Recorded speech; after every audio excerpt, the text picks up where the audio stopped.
this is the fifth and the final chapter of this course, where we are going to talk about the natural development that arises in early years for children in the domain of science and technology.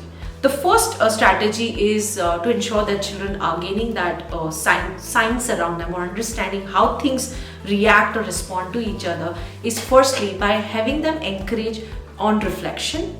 You have to encourage reflection, saying like how children match or align the events that happened in the past.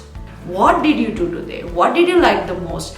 Do you remember what we did yesterday, and would you want to repeat it? So these are the things that allow children to sort of what happened in the past, and you get an access to how much children are sort of remembering it or how much they are interested in it, so that you can have your engagement planned further. The second strategy that will ensure that the children are given that atmosphere of science and technology or observation skills is that create opportunity for children to get surprised. For example, you're working in your kitchen and you're cooking. Mostly children, if they're young, you of course keep them around, not near the kitchen but somewhere near, and you're communicating constantly.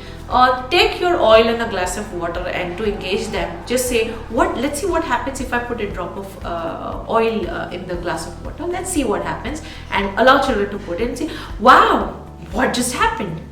Let's try to mix it. It's not mixing. No, let's try another item. So they anyway like to mix and match things. Like they might put sand with some water. They want to see how it responds, what it turns out to be. They like to mix colors like red, yellow, and just move around and create their own art. So this is the way children experiment and see the outcome. Okay, so so this is a cognitive development which comprises of maths, science, technology, and social studies. So cognitive development, nothing but how children assimilate the information together that happens and construct their new knowledge. Say for example, if you walk in the park and you say anyone wearing a red shirt and a white beard and a cap is Santa Claus, for example. Now you go second day to the park, there is an old man sitting and he's wearing a red shirt and a cap. The child will say, Santa Claus. And you say, no, it's not a Santa Claus, it's a grandpa. It's somebody who's sitting here. So, oh, it's not a grandpa. Then you add someone with a bag, around and gifts together, and only we can have the picture in the Christmas time. That's Santa. So children construct a new knowledge.